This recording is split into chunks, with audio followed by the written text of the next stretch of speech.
Le DAF Fresh Morning, c'est 104.5 tonnes de bonne humeur. Tous les matins sur Urban FM.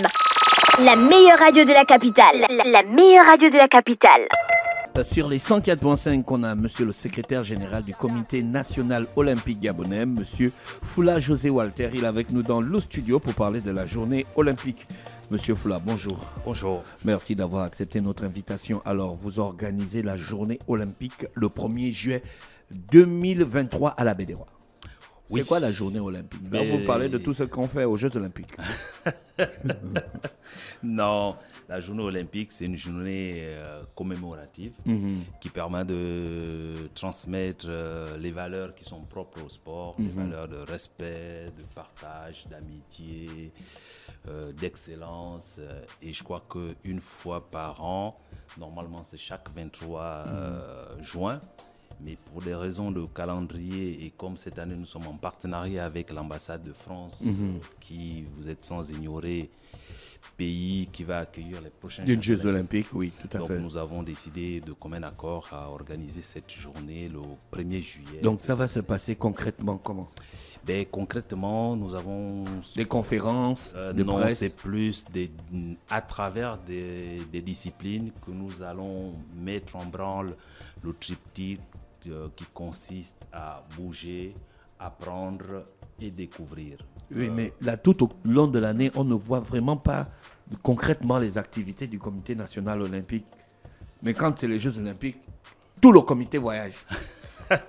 Est-ce que vous pouvez profiter Est-ce que de vous êtes un l'occasion comité de voyage déjà pour rappeler un peu à nos Ah, auditeurs et téléspectateurs par le biais de notre chaîne YouTube, quel est le rôle d'un comité national olympique dans un pays? Bon, c'est vraiment intéressant de poser ce genre de questions parce que souvent on parle de certaines choses sans les maîtriser. Sans les maîtriser. Un comité national olympique, c'est en fait un organe de programme de développement du sport. Okay? Donc le rôle d'un comité national olympique, en réalité, ce n'est pas d'organiser des manifestations sportives. Notre rôle à nous, c'est de trouver des programmes qui vont permettre de former des hommes, de former des athlètes, d'accompagner certaines structures sportives dans leur participation ou dans leur développement humain. Comment se matérialise cet accompagnement? L'accompagnement, il est de plusieurs ordres. Je vous prends un exemple. Pour ce qui est du quadriennal 2021-2024, nous accompagnons 7 boursiers olympiques. Ça veut dire que chaque mois, nous mettons à disposition de ces athlètes une subvention qui leur permet de se préparer et de pouvoir se qualifier pour les prochains Jeux olympiques. L'accompagnement aussi peut être par l'organisation de séminaires de formation à l'endroit des dirigeants sportifs. Parce que nous sommes conscients que pour la plupart au Gabon, c'est bien des bénévoles, c'est bien des passionnés, mais qui n'ont pas forcément l'expertise, sinon le background nécessaire pour gérer nos organisations sportives. Donc c'est à nous... Quand vous accompagnez les boursiers comme ça et qui ratent la qualification, qu'est-ce que ça vous fait, vous, le comité? Vous pensez que c'est de l'argent jeté dans l'eau ou bien vous recommencez encore comme c'est votre mission? Non, ce n'est pas de l'argent jeté dans l'eau parce que c'est un développement humain. Oui. Nous pensons qu'au-delà de la qualification, nous permettons à un athlète de s'épanouir, de se développer. Donc, la réussite, elle est de plusieurs ordres. Autant le Saint Graal, ce ne serait même pas de se qualifier, c'est de nous rapporter une médaille olympique. Oui. Mais nous avons mis en place des mécanismes d'évaluation qui nous permettent, par exemple, de dire que tel athlète, il a bénéficié de 4 ans d'accompagnement. Au regard des résultats, pour le prochain quadriennal, il n'est plus éligible. On va plutôt prendre un plus jeune parce qu'il y a plusieurs critères qui rentrent en compte dans l'attribution d'une bourse. Alors pour les Jeux olympiques de 2024, on profite de votre présence. Quels sont les objectifs en termes de qualification, de nombre d'athlètes qualifiés pour ces Jeux olympiques et potentiellement de médailles le comité national olympique compte-t-il avoir? En matière de qualification, nous avions tablé sur une équipe de football et 7 athlètes. Malheureusement, au moment où je vous parle, l'équipe qui est engagée au Maroc vient de subir 2 défaites. Donc elle est éliminée. Il sera très difficile qu'elle soit de la partie parce que c'était la meilleure prévision. Une équipe de football et 7 athlètes. Et pour les athlètes, on ne sera fixé qu'à partir, sinon au plus tard, en février 2024, date à laquelle on aura bouclé avec toutes les disciplines que sont le taekwondo, l'athlétisme, le judo, la natation. La natation, par exemple, là, ils vont participer au prochain championnat du monde qui va avoir lieu à Fukuoka, au Japon. Au mois de juillet. Donc la participation de nos 2 athlètes là-bas va déjà augurer d'une qualification de 2 athlètes gabonais dans cette discipline.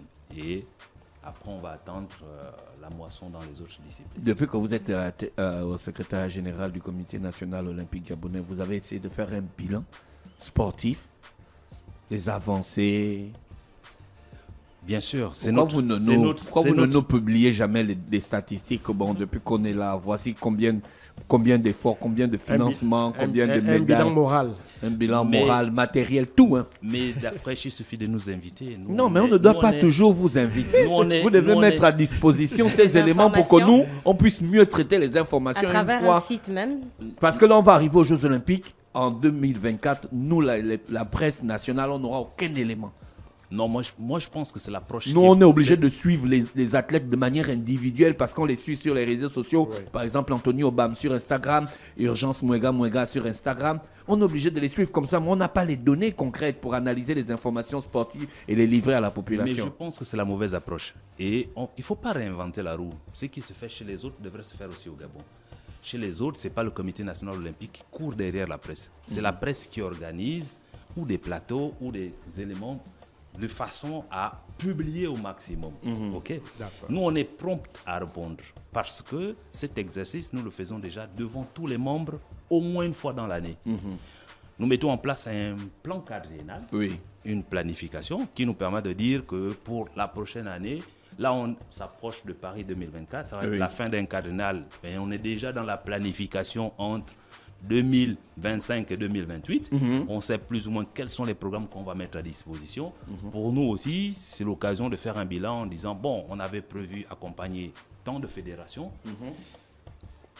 Pour telle ou telle raison, ça n'a pas pu se faire. On essaie de critiquer, d'analyser de façon à comprendre aussi est-ce que c'est les mécanismes qui ne sont pas bons, est-ce que c'est je vous parlais de formation parce que la problématique c'est qu'on s'est rendu compte ces dernières années que la plupart de nos programmes ne sont pas utilisés parce que les hommes qui gèrent les fédérations ne sont pas suffisamment outillés pour pouvoir bénéficier de ces programmes. D'accord. C'est des projets. C'est un peu comme la Banque mondiale. Nous, on fonctionne comme la Banque mondiale. Vous ne venez pas juste nous dire, bon, financer, et puis on finance. Non, c'est un projet. Vous nous présentez un projet. On évalue l'impact à court, moyen et long terme. On regarde l'éligibilité de votre projet. Et puis on dit, OK, on met des fonds dessus.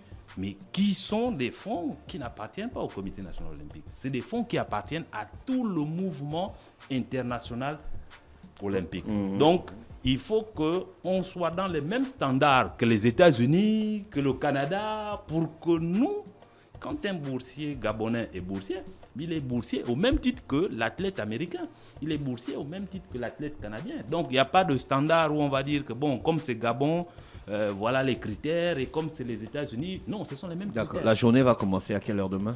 La journée commence demain à 9h par un rassemblement au niveau de la baie des Rois. Non, on va faire d'abord une marche écologique. D'accord. Parce que l'idée, c'est d'allier sport et environnement. Donc, on va commencer à l'ancien hôtel Dialogue. On va marcher jusqu'à la baie des Rois. Et là, tout le long de la plage, on va essayer de faire du ramassage de plastique, tout ça. Et arrivé à la baie des Rois, on va avoir une séance de fitness. Et au sortir de cette séance de fitness, on va ouvrir des ateliers d'athlétisme, de taekwondo, de judo, de façon à susciter de l'initiation. Est-ce qu'il y aura des sportifs gabonais? Parmi les sportifs qui vont prendre part, il y a des anciens athlètes boursiers olympiques. C'est même le principe, de façon à échanger avec d'autres athlètes. Malheureusement, on n'aura pas des athlètes phares comme des Anthony, tout ça, parce que ils sont dans ils sont dans la formation. Donc, On ne pourra pas faire comme les Français ou comme d'autres pays, mais l'idée, c'est qu'on ait véritablement un instant de partage. Et on s'est rendu compte que la baie des Rois est très fréquentée. Oui. Ça fait qu'aujourd'hui, pour nous, c'est de remercier aussi cette structure. Je pense qu'il y a une très belle vision et qui va développer cet espace pour les années à venir. On espère qu'il y aura un maximum de gamins avec leurs parents et que chacun pourra au moins découvrir un sport ou apprendre d'un sport. D'accord, merci monsieur le secrétaire général du Comité national olympique gabonais. On vous remercie d'avoir accepté notre invitation et vous souhaite de passer une bonne journée à l'écoute des programmes d'Urban FM. Merci. Le DAF Fresh Morning, c'est 104.5 tonnes de bonne humeur. Tous les matins sur Urban FM. La meilleure radio de la capitale. La meilleure radio de la capitale.